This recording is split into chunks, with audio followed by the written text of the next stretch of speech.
I'm Alona Reid, and welcome to my show, REIDirect Your Stress. I've had a lot of stress in my life, but I learned how to deal with that, and I want to teach you the same thing.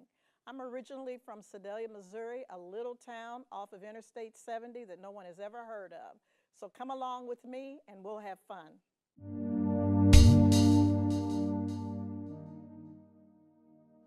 Okay, the theme today is breast cancer and survival. The reason that I chose that is because I am a breast cancer survivor. I did my studies and I found out that 4% of all women diagnosed with breast cancer are under the age of 40. So that equals out to be about 12,000 new victims every year. I was 32 years old in the early 80s. I lived in Casper, Wyoming.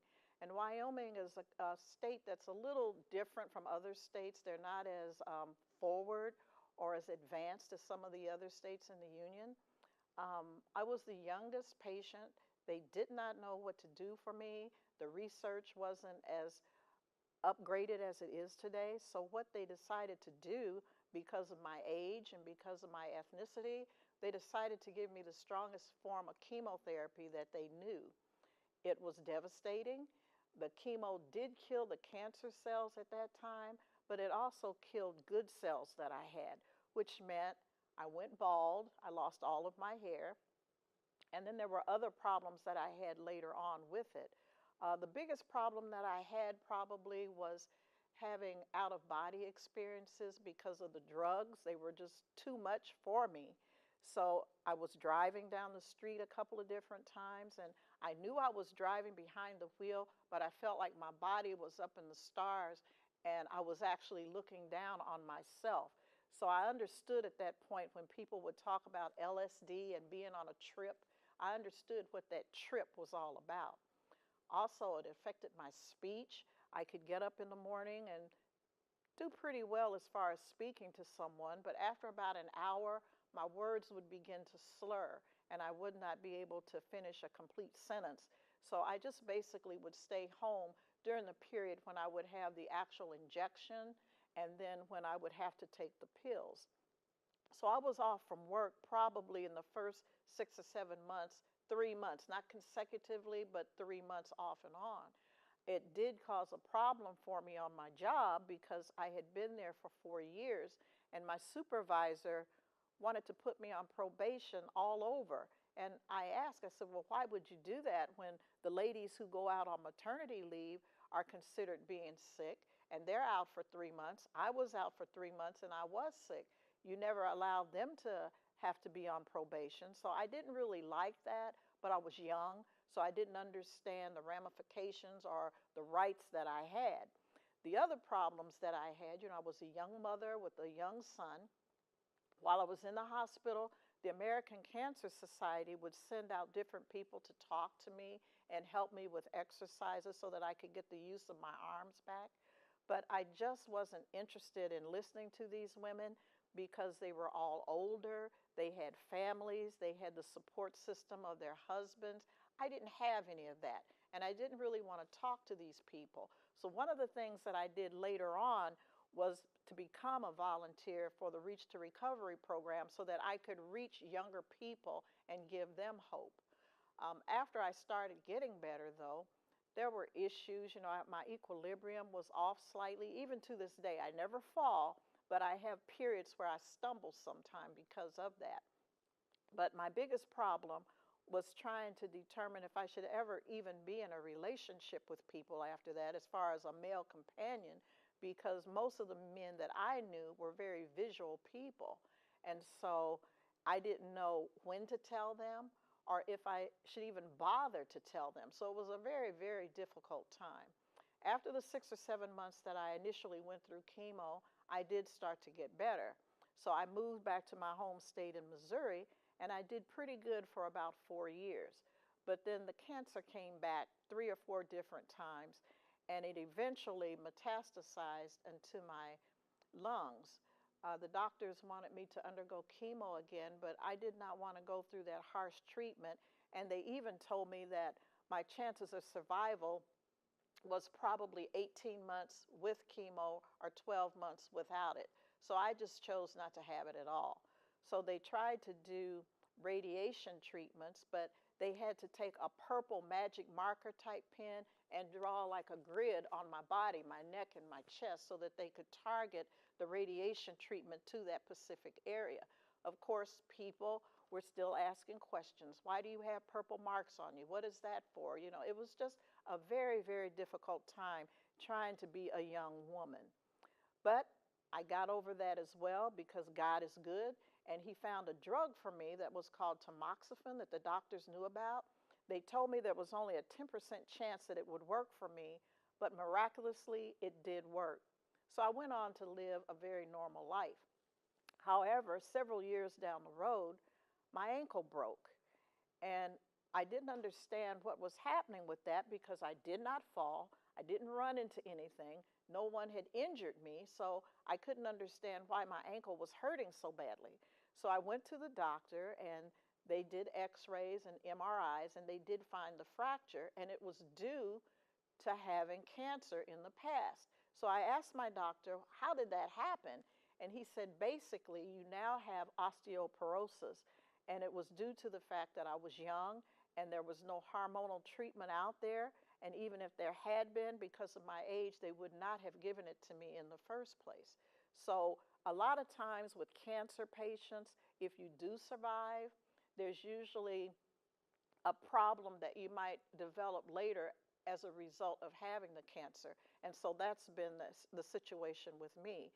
However, they did try various forms of treatment like not tamoxifen, but Fosamax and different things, but they just didn't work for me. So I'm really a little nervous when I am in a slick or icy area because I'm afraid of falling, because there's always the possibility that if I fall the wrong way, that I could be wheelchair bound the rest of my life. But on the flip side of the coin, I've done very, very well since then, and I thank God for everything that he has done. But in the meantime, I had to watch my dearest friend, who was my longest friend at that time, and both my sister lose their battle to breast cancer, and both of them were young as well. My friend was only 32, and my sister was only 42. So it was really difficult to watch that, knowing that I had been there, although I was able to help them with the battle, because every situation is different. There are always a lot of similarities, but no two cases are ever the same. So it was really difficult to watch that, and it always gave me what they call survival syndrome or guilt, and I've had that for a long, long time. But as things got better and the treatment has become better, things are different for women. So I strongly suggest that if you notice anything, go to the doctor right away, because I did find my cancer myself, but I wasn't aware of what was going on because I was young and I thought that it was nothing. So by the time I got to the doctor, I was already in an advanced stage, and that's why I had to suffer the way that I did. The other thing, as time went by, I did meet someone who was a truly kind man. And just talking to him while we were dating, he made a comment to me one time that he loved me enough that he didn't care if I only had one leg. And so I kind of teared up a little bit, and he wanted to know, well, what's the problem? Why are you acting like this? So I felt compelled to tell him my story, and he never did care.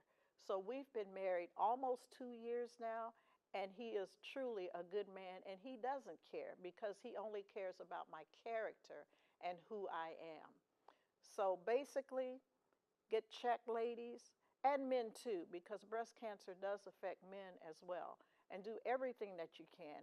And probably all of you out there have had some kind of experience with cancer, either yourself or a family member or a friend.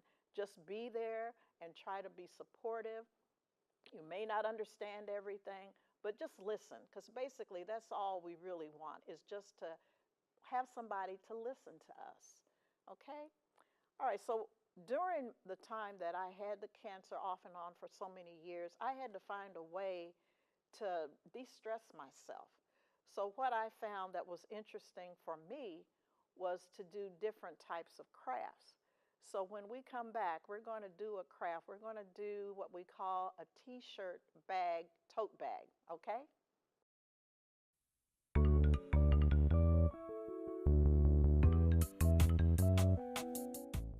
Okay, for this craft, all you need is a t-shirt and a pair of scissors. That's it. This is a shirt that says Marine Mom. My son gave it to me when he was in the Marine Corps.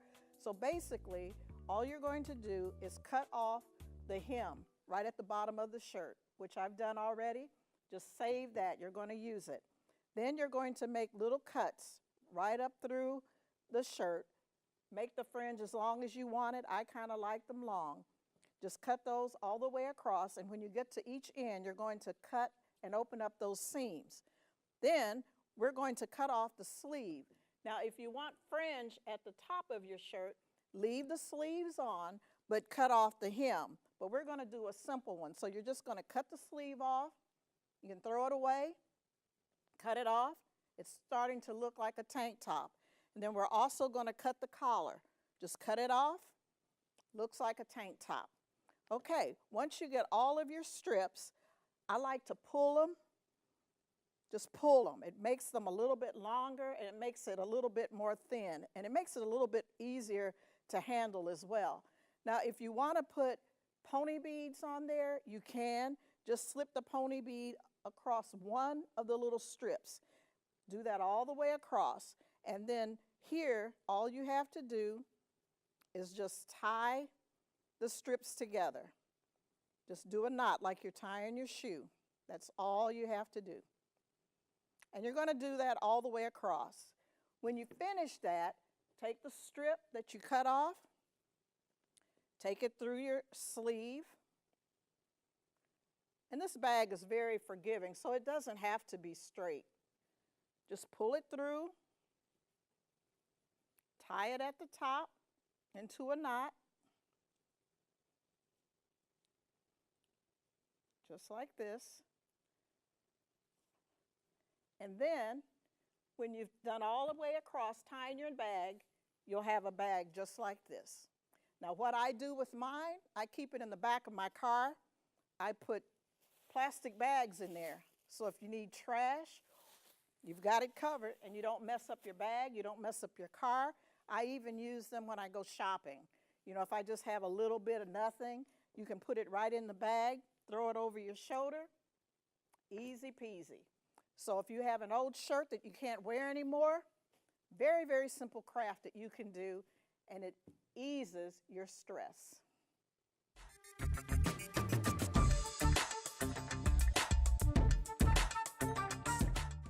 Just so you know, one of the biggest stresses that I had in my life was making iced tea. I didn't have an automated ice maker, so when I boiled the tea, poured it over the ice, it melted. If I did sun tea, it took all day. So I found a quick trip. Get a box of your favorite tea. I like Celestial Seasoning, Raspberry Zinger. Get a 2-quart pitcher like my Kool-Aid pitcher. Put 7 tea bags in the pitcher. Fill it up. Put it in your refrigerator overnight. Next afternoon, iced tea. Use one of your goblets or your wine glasses. Every day is special. Have your tea. Have fun. So until next time, bye-bye. Love you.